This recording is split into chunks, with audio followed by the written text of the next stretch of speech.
Olá, você está sintonizado na Rádio TV RSU, Rádio TV RSU, né? Está começando agora o programa Filosofando com o Flávio Pereira.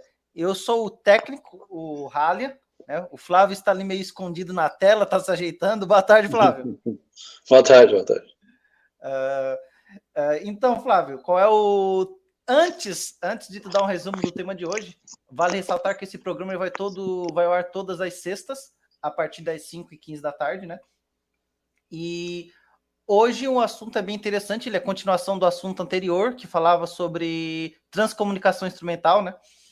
E antes de nós irmos, antes do Flávio dar um resumo do tema de hoje, vamos primeiramente falar sobre as datas comemorativas, né?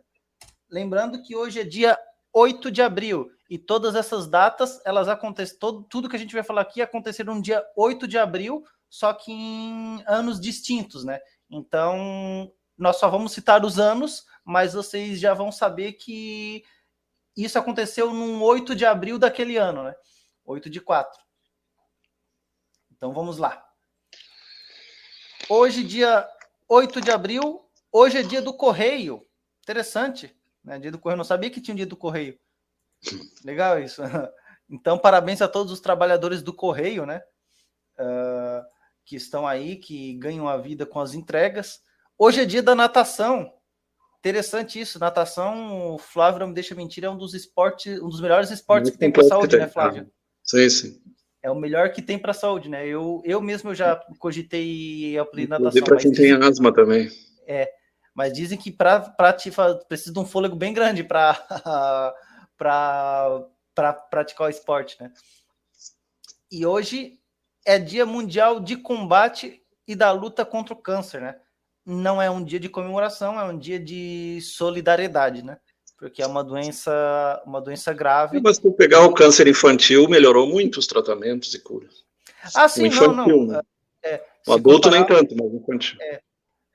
Mas teve uma época que nem infantil, né? Um tempo atrás não tinha o que fazer, né? Hoje ainda tem, né? Entre os aniversariantes famosos, a atriz Patrícia Arquette e o ator Pedro Malta. Entre os acontecimentos marcantes, morte do pintor espanhol Pablo Picasso, em 1973. 8 de abril de 1973. Pablo Picasso é praticamente o pai do cubismo, né? Pablo Picasso é um dos maiores... Da Guernica, né? Da Guernica, né? Foi um dos maiores pintores que nós tivemos na história da humanidade. Ele foi o pai do cubismo, um movimento artístico que todo mundo já deve ter ouvido falar, né? Pouco compreendido, né? Porque as pessoas, elas olham os desenhos cubistas, acham que é um monte de monstro sendo desenhado, mas tem motivo por trás daquilo, né? E como o Flávio citou, o Pablo Picasso, ele fez o quadro Guernica, né? Que retratava a Guerra Civil lá na Espanha, né? Que é um quadro que, se a gente vê a maneira caricata como ela é feita, a gente não se dá conta. Mas se a gente pegar detalhe por detalhe de interpretar, a gente vê que é bem brutal, é bem pesado, né, o quadro, né? Porque tu tem, inclusive, ali partes de corpo representadas no quadro, né? Claro que da forma cubista, não daquela forma realista, não é uma violência gráfica que nem tu vê em filmes de terror, né? Mas ali ele... É semelhante ao material do inconsciente, né? E sim. dos usos de substância psicodélica também, é bem por isso. Mas o principal objetivo foi a guerra civil, né? Os horrores da guerra, né? Por isso que eu sempre falo, né? Arte é história, né? Então, eu acho que uma coisa que eu sempre sinto falta nas aulas de arte do ensino fundamental, ensino médio, é contextualizar os quadros. É uma coisa que falta, que é importante para a gente saber o que aqueles quadros significam, né? O que eles representavam, né? Não adianta só falar Pablo Picasso foi o pai do cubismo. Pega um quadro dele e explica, né? Explicar qual o contexto daquele quadro. Né? Que até é interessante até para ajudar os alunos a interpretar melhor, né? Contextos históricos, né? E quem gosta de filosofia geralmente gosta de arte, literatura também, porque é tudo reflexo de uma época, né? Eu gosto muito, né? Então, eu gosto de filosofia, de arte, de tudo, né? E é muito importante, é bem interessante, né? Todos relacionados com história, né? Acima de tudo. E outro evento acontecido, esse aconteceu em 1870, foi a assinatura do Tratado de Paz entre Brasil e Paraguai. Todos sabem, né, da Guerra do Paraguai e tudo mais, né? Religião e espiritualidade, hoje é de Santa Júlia Biliard, não conheço, e de São Walter Confessor. Esse eu também não conheço. Eu não conheço nenhum dos dois, né? Nesse dia 8, nenhum dos dois santos são conhecidos, né? Lembrando que tem vários santos, né? Tem um para cada dia, né? Então é bem impossível a gente conhecer todos, né? Mas então, Flávio, nos fala sobre estranhos também, né? São Paciência, tem uns meio estranhos. Santa Inês é até famosa, né? Mas tem outros aí que... Então, Flávio, nos fale um pouco sobre perispírito e mediunidade, que é o nosso tema de hoje. Perispírito, então, para quem nunca ouviu falar, é um termo criado pelo Kardec na época, né? Que ele começou o espiritismo. Na verdade, ele não fez, ele codificou. Mas seria um intermediário entre o espírito e o corpo, entre a parte material ou extrafísica e a parte material, que é o nosso corpo. Então tem que haver esse liame ali, senão não teria comunicação entre um lado e o outro. E como a gente viu na transcomunicação, de certa forma precisa também desse intermediário para... Alguns dizem que não precisa, mas na maioria dos casos ainda é necessário. Que é um tema bem interessante, né? Já que foi falado de transcomunicação instrumental. E a mediunidade é o contato com além, né? Com o mundo dos chamados mortos. E existe uma extensão também, que é a canalização, que é contato com entidades não terrenas. Oi. Ô, Flávio, mais uma pergunta. Agora é uma curiosidade minha. Claro que imagino que existam aqueles que o espiritismo considera médiuns de fato, mas imagino que existam charlatões também, né? Como o espiritismo identifica os charlatões? Aí depende do que tu tá vendo, se é psicografia, escrita, psicofonia, fala, quadros, música, tem vários tipos de mediunidade de efeitos físicos e telepatia, mas geralmente é pela comunicação em si, não basta um nome famoso, tipo José, Maria, Jesus, tem que ver se o conteúdo da escrita ou da fala corresponde com a assinatura. O espiritismo não liga muito para assinatura. Os ocultistas ligavam, eles faziam a evocação. No espiritismo, no início, também se fazia evocação. E aí chamavam determinado espírito, mas poderia vir outro no lugar dele, né? Muitas vezes espíritos de luz, nem sempre eles vêm, eles são os subordinados deles que vêm em nome deles. Por isso que a questão do nome, o importante é a mensagem em si. Tanto que hoje em dia tem cartas de Cristo, né? Tem uns que dizem, será que é de Cristo ou não? Mas são bem interessantes. Tá na internet, no YouTube, cartas de Cristo. Interessante isso, né? Porque não pode confundir as coisas, né? As pessoas, quando se fala em... Por exemplo, falso. Falso é um livro, o Evangelho segundo Jesus Cristo. Isso aí é um livro falso, porque ele nunca escreveu nada. A gente sabe que Buda também nunca escreveu nada. Sim. Outras pessoas também não. Sócrates também nunca escreveu nada. Sim, então, se vier coletados, né, esses conhecimentos deles e compilados, né? Mas eles propriamente eles não escreveram nada. Né? Então vamos lá. E lembrando, tá, pessoal? Se vocês verem alguém vendendo fragmentos da cruz de Jesus Cristo na internet, saibam que é um charlatão, é um golpe, tá? Eu falo isso porque há muito tempo atrás, hoje em dia o Mercado Livre ele é seguro, né? Mas, claro, dependendo do vendedor, né? Mas ainda hoje em dia, pelo menos, tu tem um sistema hoje que tu consegue rastrear de controle, né? Mas antigamente, lá no início do Mercado Livre, tu conseguia encontrar essas coisas absurdas, né? Tinha gente que até muita gente botava meme mesmo, né? Piada lá para vender e o Mercado Livre aceitava. Por isso que muitas pessoas ainda não consideram ele seguro, né? Porque pegaram dessa época, né? Mas hoje mudou muitas coisas, né?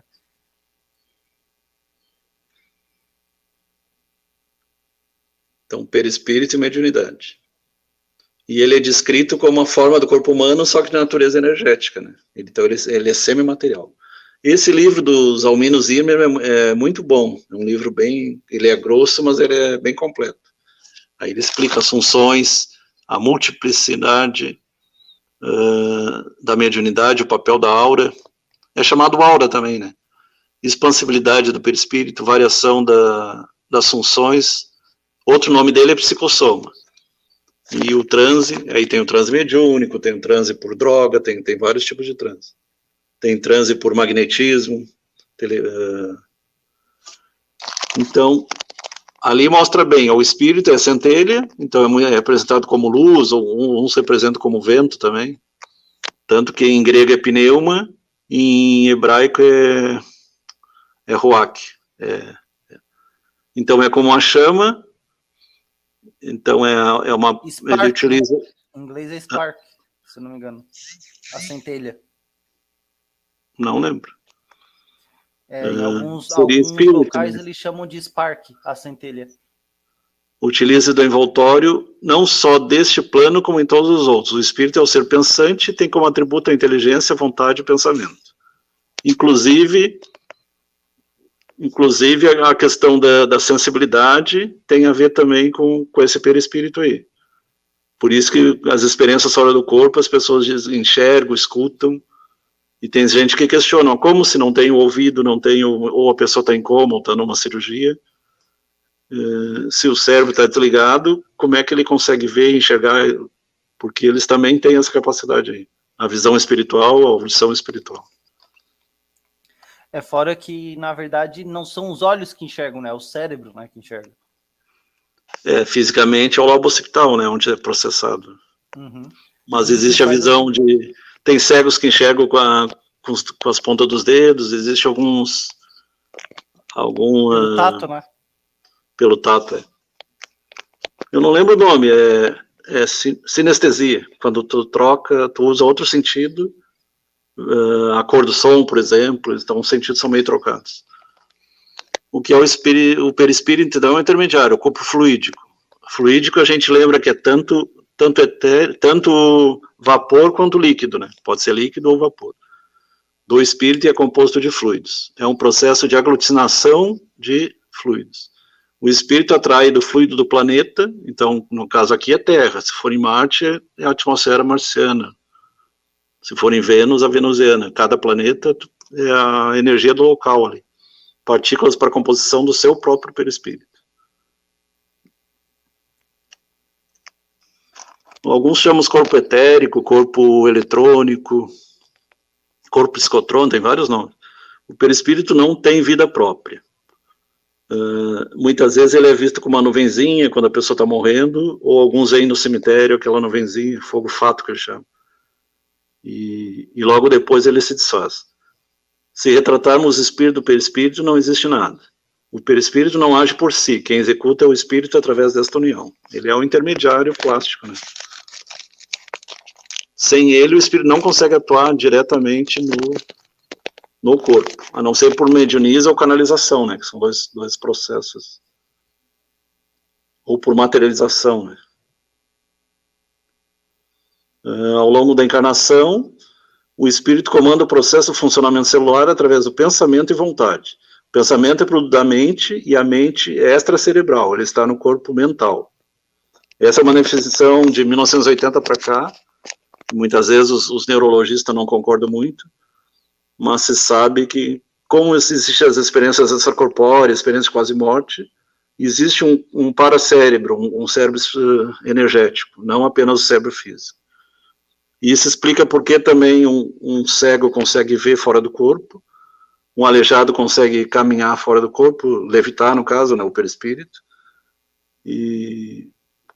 pela saída do corpo. E no corpo mental vem as ondas de pensamento que viajam os corpos espirituais e atinge o corpo físico. Existe uma comunicação entre o perispírito e o corpo emocional, o psicossoma, que é chamado cordão prateado. E entre o perispírito e o espírito se chama cordão de ouro. Aí vai aparecer o cordão de prata, o cordão de ouro.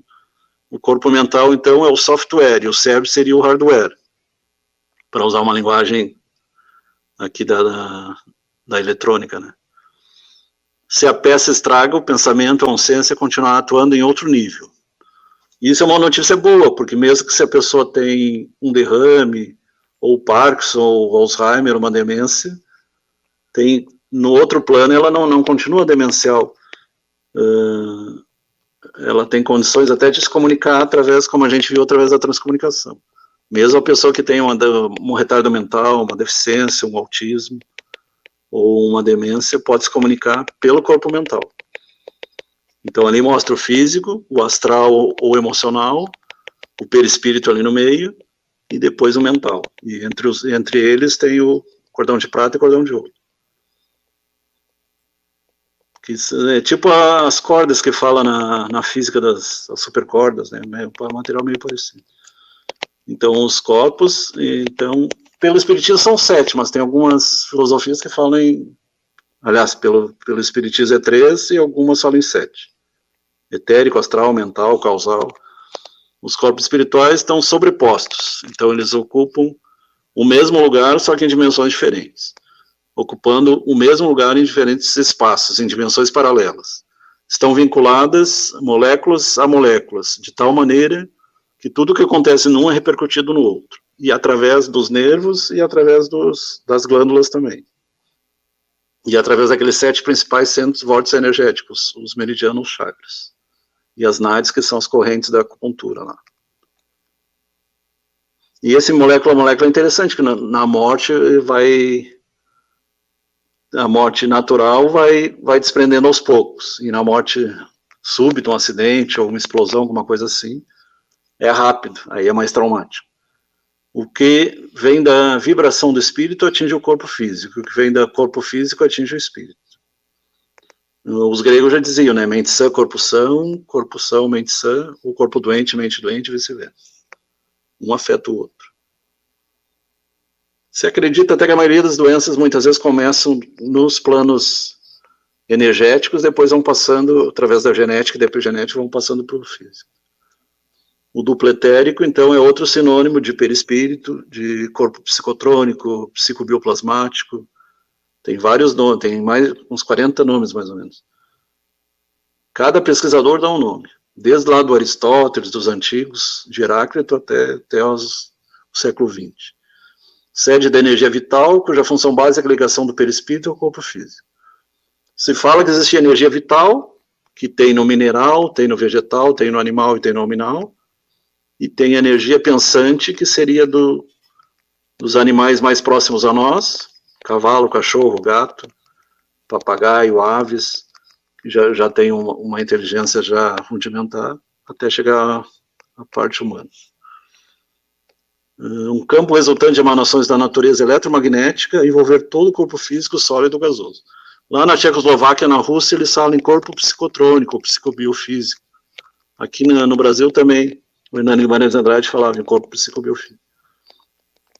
A aura humana é o retrato fiel da consciência do seu dono.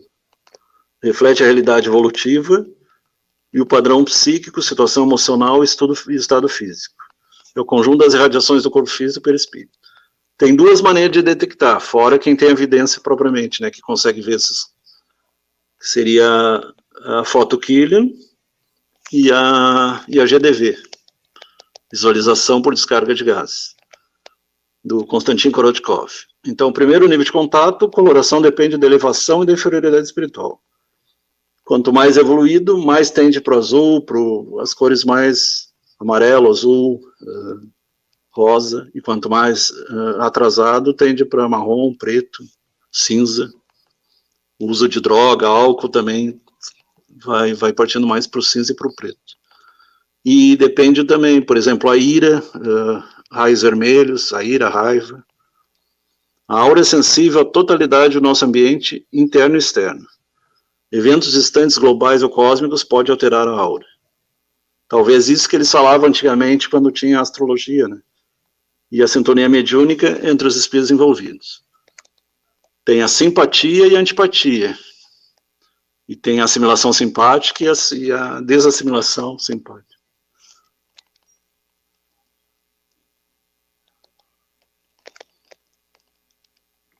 Para quem lembra aquele filme O Cocum, mostrava, são seres que são bem mais de luz, né? Eles não têm o físico mais, eles têm o perispírito e têm o espírito propriamente dito. Para conhecer as coisas do mundo visível, descobrir os segredos da natureza material, outorgou Deus ao homem, então Deus deu ao homem, né, a vista corpórea. Para penetrar o mundo invisível, deu-lhe a mediunidade. O Evangelho segundo o Espiritismo, capítulo 28.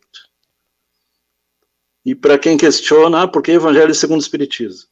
Porque ele pega algumas máximas do Cristo e explica mais na linguagem de hoje, né? Mais racionalmente, coisas que antigamente se explicava mais pelo emocional ou pela fé mais teológica.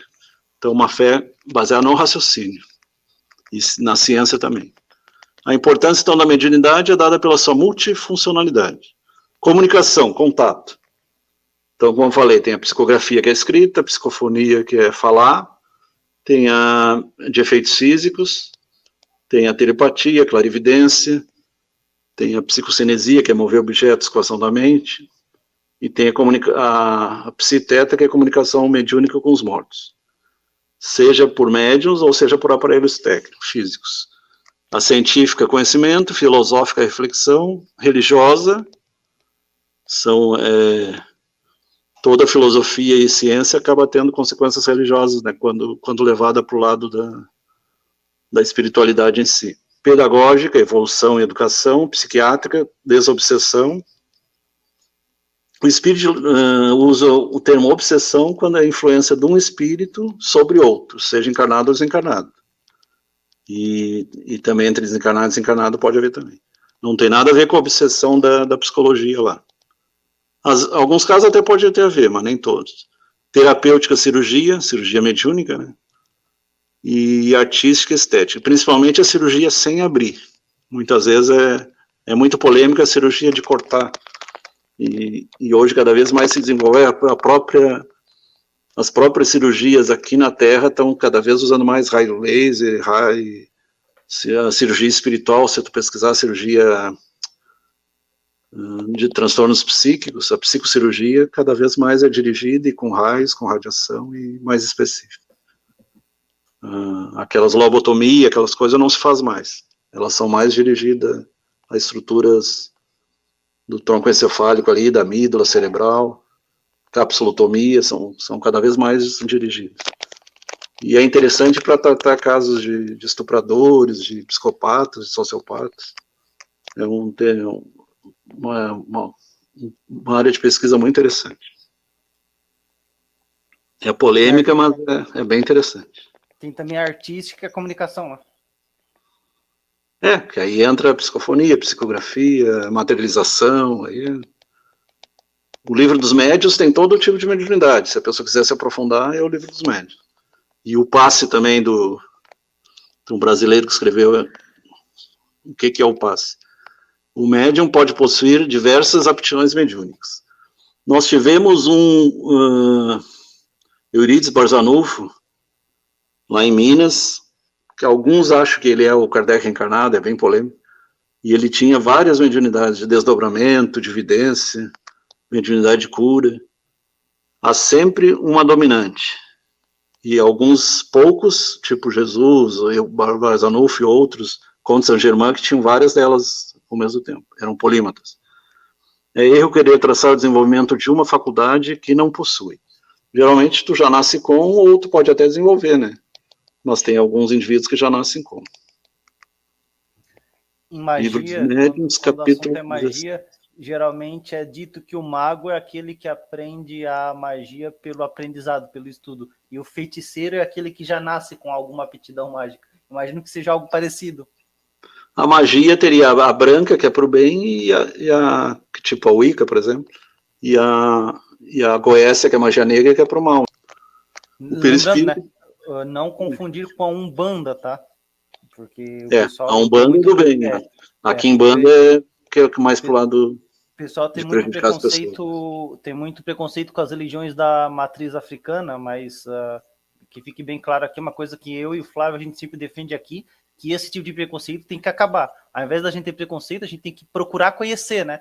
Os orixás da Umbanda são espíritos da natureza, da água, do fogo, que nem antigamente se falava em gnomos, salamandras, elfos, são espíritos da natureza, não tem nada a ver com demônios, como dizem alguns, né?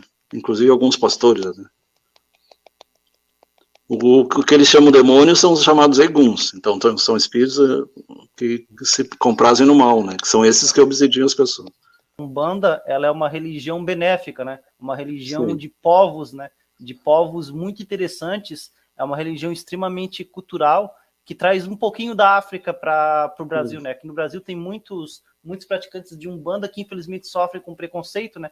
Mas é uma religião muito interessante. Eu já dei uma lida, vi alguns rituais deles, é bem legal a questão dos orixás, a maneira como eles Se pegar os pais de santo, as mães de santo, é bem interessante. Os preto velhos, eles só fazem o bem, né? Eles não prejudicam ninguém. O espírito comunicante age com o seu perispírito sobre o perispírito do médium. Então, o peri a gente sabe que é ao redor, né? Então, ao redor do espírito. Então, ali mostra o perispírito, o corpo, e um perispírito atuando sobre o outro ali, ó, comunicante e médium.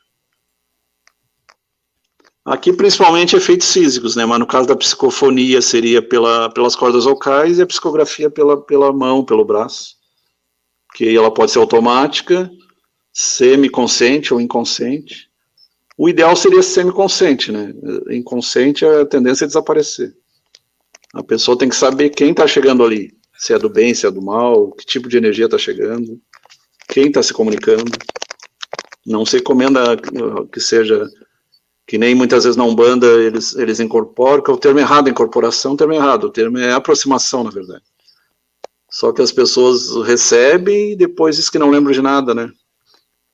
Deve saber quem está chegando, se é um boiadeiro, se é um preto velho, e não dizer que não sabe quem veio.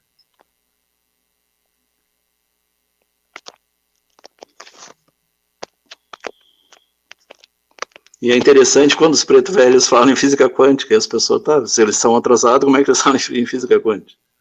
Não, eles são os praticantes das religiões xamânicas e da matriz africana, eles são muito inteligentes. A gente tem que... Eles têm um conhecimento, têm uma sabedoria cultural muito grande, né? Então... Por exemplo, a apometria. A apometria começou em Porto Alegre, era um médico, no Hospital Espírita de Porto Alegre, e quem aproveitou foi a Umbanda, e o Espiritismo acabou deixando de lado, e é uma pena, porque é um processo bem bom para tratamento, e por preconceito, que nem tem gente preconceito com terapia de doenças passadas, preconceito contra a transcomunicação instrumental, é uma pena, né? Porque tudo isso é baseado em ciência, é baseado na física quântica. O fenômeno mediúnico acontece em grande parte devido à expansibilidade do perispírito. Eu não sei se tu já teve aquela sensação de estar inflando, até se chama balonamento, em inglês é balloonment. Tu tem a sensação de estar inchando, tá ficando grande, ou ficando pequeno, tanto encolhimento quanto... Tipo o que acontecia lá com a Alice no País das Maravilhas, lá, de expandir, é a expansão do perispírito, quando tem essa sensação aí de expansibilidade. E pode ter a sensação também de leveza ou de peso, é bem interessante. Muitas vezes está bem, quase flutuando, e alguns santos chegavam a levitar, inclusive, ou sensação de peso. Um detalhe sobre a questão da Umbanda e Quimbanda é que quem tem essa discussão é uma própria discussão interna, né? Tem uma briga ali, da mesma forma que tem entre o cristianismo e o satanismo, há ali um debate dos praticantes dessas religiões entre a Umbanda e a Quimbanda, né? Então, se tu se aprofundar, tu vai ver que a Umbanda tem 7 ou 8 orixás, e tem algumas outras, nação e outras chegou a 10, 12, 15, eles têm diferença até dos orixás. Então eu não posso nem falar muito porque eu não conheço muito, né? O que eu conheço um pouco é a Umbanda e eu sei que é uma prática extremamente interessante, cultural, eu acho muito legal Fora do conhecimento tem não lembro o nome do autor agora, tem um autor que ele fala bastante sobre a função, o que é a Umbanda, como começou. Ele é lá do Rio de Janeiro, não lembro o nome dele agora. E o próprio Ramatiz fala bastante também. O Ramatiz, apesar de... O que eu discordo do Ramatiz é ele defender só o vegetarianismo e falar aquele meteoro que vai chocar com a Terra que a gente não acredita. Eu acho que nem tu acredita. Mas no mais, ele tem muita coisa que ele ensina, serve para o espiritismo e para outras linhas. Então, ali como ocorre a comunicação? O espírito comunicante pensa, o pensamento é captado pelo perispírito do médium. Se tu pegar a materialização, também tem esse negócio aí do perispírito poder materializar o espírito. O pensamento percorre canais perispirituais até chegar ao cérebro do médium. Os canais perispirituais, que são aqueles Ida Pingala, lá do caduceu de Hermes Mercúrio, da acupuntura, acionam mecanismos orgânicos para completar a comunicação, via nervos e glândulas. Condições necessárias: atração, correspondência, harmonização de vibração, assimilação simpática, né, assim, encarnado eleve suas vibrações, seja a forma de prece, oração, meditação, e o comunicante diminua as vibrações. quanto mais elevado, mais tem que diminuir, né? Imagina um anjo ou Jesus, um ser de alto escalão, um serafim, ele tem que rebaixar, senão ele queimaria o médium. Até um tema polêmico, se um médium pode receber um anjo, é bem polêmico, né? Porque se ele é de alta luz, se ele não baixar, ele queima, teoricamente poderia até matar, né? Se tu lembrar que Saulo ficou 3 dias cego quando viu Jesus, né? Imagina o brilho, ficou 3 dias cego. E alguns tentam dizer que era epilepsia, nada a ver, né? O cara mudou completamente de perseguidor para divulgador quando recebeu Jesus, viu cara a cara. Por isso que mesmo os espíritos de luz têm que vir através de mulher, né? Não tem como eles se materializar e ficar 30 anos. Pode passar.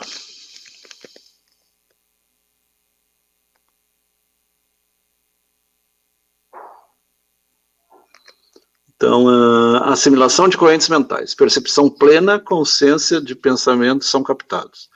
É intérprete do desencarnado, expressará o pensamento captado de acordo com suas capacidades intelectual, domínio para filtrar o que for indevido, e lembra de todo o processo. Isso aqui é importante, eu defendo isso. Essa história que tu recebe e depois diz que não lembra de nada é complicado.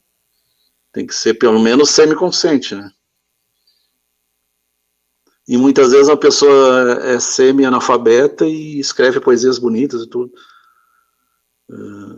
Só que a gente tem que lembrar que cada existência é uma, né? A gente tem existências anteriores e depois vai ter outras ainda. Então, se hoje tu tem uma certa limitação, não quer dizer que lá atrás tu pode ter tido conhecimento e abusado do conhecimento, ou usado para fins não tão bons. E muitas vezes tu mesmo escolhe vir com certa limitação para não repetir erros do passado também. Por exemplo, riqueza. A riqueza é bem complicado. Para tu não cair nos vícios, na questão da roubalheira, desvio e tudo, questão ética é uma prova bem complicada. Tanto a riqueza quanto a pobreza, são duas provas bem complicadas. Então a percepção parcial não tem percepção, só tem consciência transmitida à medida que o pensamento captado chega ao seu cérebro. A filtragem exige um esforço maior para evitar o que for indevido. O médium lembra vagamente ou não lembra da mensagem. Aqui seria o semiconsciente ou o inconsciente, né? Quando não lembra é o inconsciente. Que é cada vez mais raro. E as antigas possessões também, como tu que gosta dessa parte do terror, são cada vez mais raras também possessões. As pessoas vão evoluindo, né, e vão aprendendo a se defender dessas intrusões aí perigosas. Baixo astral, que é chamado, né?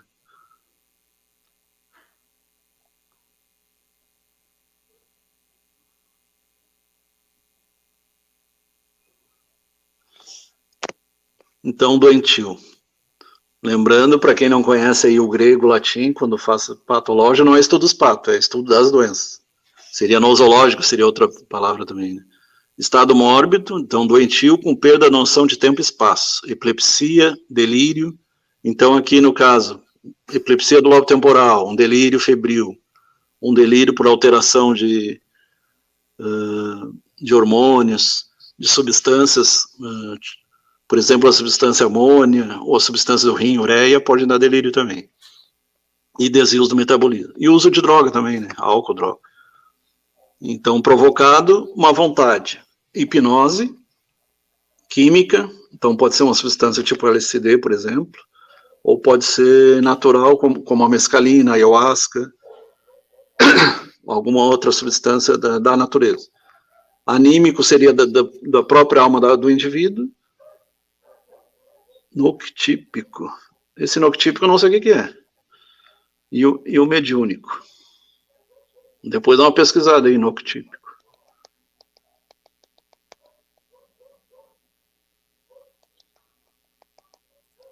Deve ser semelhante ao sono ou à noite, sei lá. Deve ter a ver com a noite. Eu acho que sim. Então, o mediúnico, psicofone psicográfico, Psicografia e psicofonia são os mais comuns, mas tem efeitos físicos, tem... O livro dos médios tem todo tipo de mediunidade possível. Tem aqueles que desenham telas, o Gasparetto fazia, né? Tem aqueles que tocam piano, a Brown, né? Tocava piano e tocava Chopin, Schubert. Noctípicas mesmo, sonho, desdobramento, sonambúlico, sonambulismo. Seria o sonambulismo, né? Que é mais raro hoje em dia também.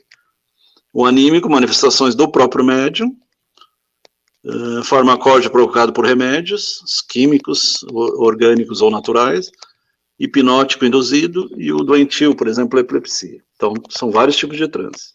E tem desde o transe leve, médio, profundo, vários graus até chegar ao coma, né, que seria um transe mais profundo. Antigamente chamava estupor, torpor, estupor. Os nomes vão mudando, né? Então, por exemplo, por drogas, por exemplo, a mescalina extraída de alguns... Aqui está errado, a mescalina é de um cacto. Do cogumelo seria o psilocybe. O LSD também é do centeio. E algumas mais comuns, anestésias, por exemplo, ketamina, que agora está na moda a ketamina. Lá fora já tem ketamina nasal para tratamento de depressão e prevenção do suicídio. Aqui no Brasil ainda não tem. Pode se assemelhar ao hipnótico, porém não se apoia na sugestão. É provocado pelos meios químicos, né? Geralmente serotonina, dopamina. Pode ocorrer afrouxamento dos laços perispirituais. Anestesia também acontece isso, né? A ketamina dá aquela saída do corpo, né? Quem trabalha com anestesia de animais ou se usar a ketamina vai ter essa saída do corpo, fenômeno de saída do corpo, extracorpóreo.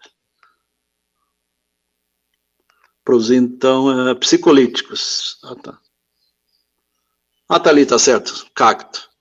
Mescalina do cacto, cogumelo, psilocibina. Mescalina é do mescalito ou do... Aí tem a ayahuasca, tem o LSD, tem a ibogaína. Tem vários graus.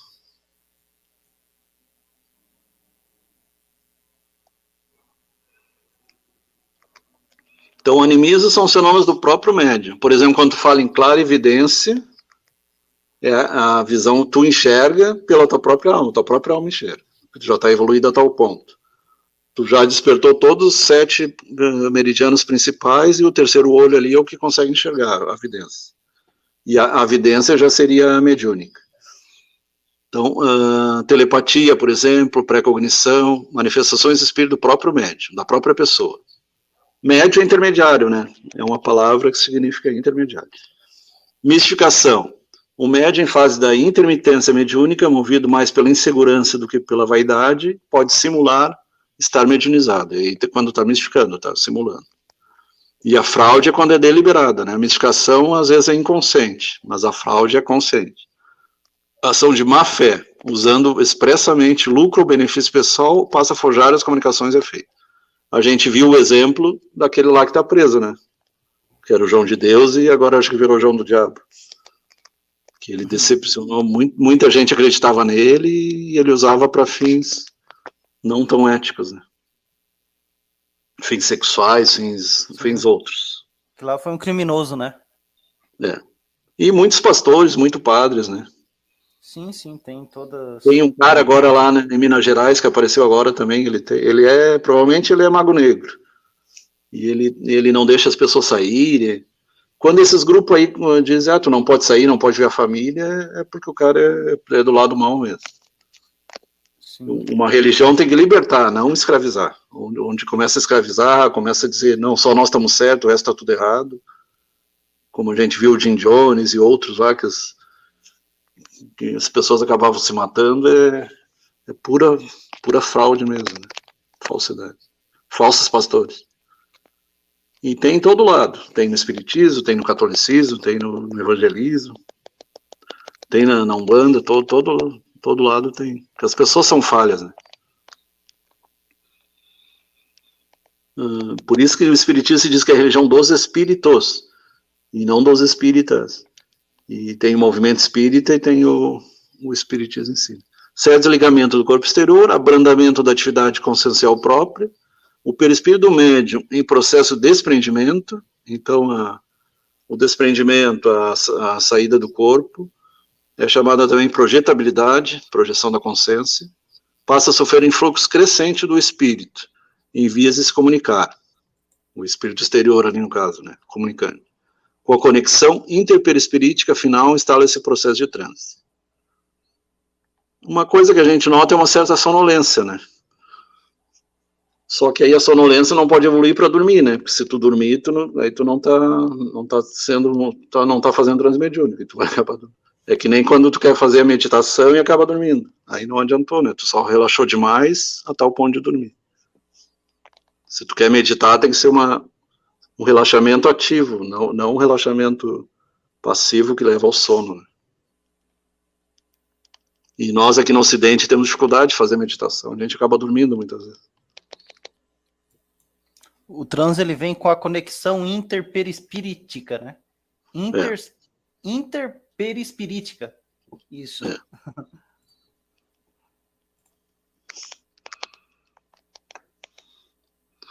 O perispírito do médium se expande. Porque no caso ali, a comunidade,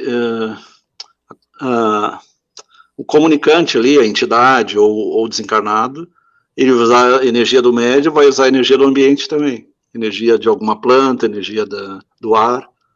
Ele tem que ter algum intermediário, até para os processos de materialização. Então, o perispírito do médium se expande, enquanto ele aumenta, o outro contrai, porque quando é de luz, né? Se ele é de luz, se não é de luz, é o efeito contrário. Tu lembra dos vasos comunicantes, né? Sempre do mais para o menos. O perispírito do espírito comunicante também se expande. Uma atmosfera fluídico-perispiritual é formada.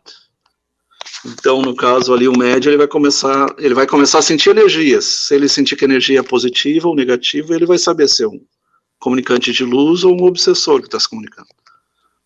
Fluido cósmico universal. Eu sempre critiquei esse termo, né? Porque se é cósmico, já é universal. O que é universo? É tudo que existe, né? Universidade é totalidade. Uhum. O Humberto Roden falava que une a Deus e versa a criação. E a criação e Deus, né? Deus está na criação e a criação está em Deus. E se o fluido é universal, ele já é cósmico, né? Então, o termo. Na verdade, cosmo do grego é belo, né? Belo, beleza. E universal, universo. Mas são sinônimos, né? Cosmo e universo são sinônimos. Então, poderia falar só fluido cósmico, fluido universal, e não fluido cósmico universal. Combinação fluídica. A combinação mais ou menos fácil que o espírito faz dos seus fluidos com fluido animalizado, emanado do médio de efeitos físicos, determina a intensidade ou a potência da manifestação física do espírito. Então, ali mostra as moléculas. Princípio de todas as manifestações, Livro dos Médiuns, capítulo 6. Fator de contato e comunicação entre os mundos espiritual e físico, ou extrafísico e físico. Instrumento tanto do comunicante como do médium. Zalmino Zimmermann. Zezé Zalmino Zimmermann. É aquele autor lá do livro.